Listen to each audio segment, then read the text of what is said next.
lamang tayo ang nakatadhana.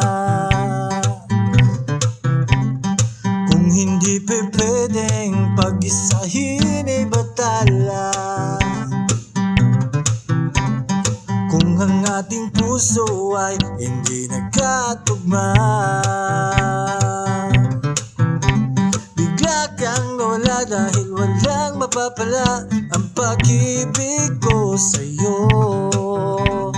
Dito sa apat na sulok, pinipilit na mabura ang alaala ko sa iyo.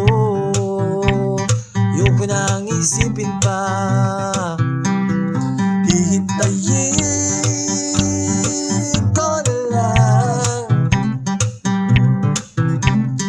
ang takdang panahon.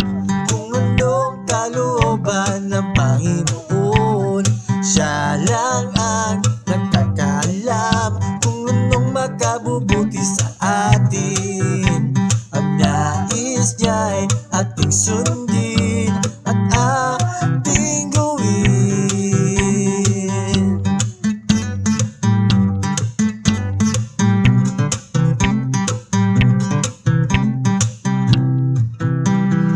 May mga bagay na hindi nagkaugnay, may mga plano tayo pero di nagtagumpay, dahil walang gabay sa ating Diyos na buhay. Kaya wag natin siyang pangunahan, atin muna siyang tanungin kung ito ba ay kanyang kalooban. Hintayin ko na lang ang takdang panahon. Kung anong kalooban ng Panginoon, Siya lang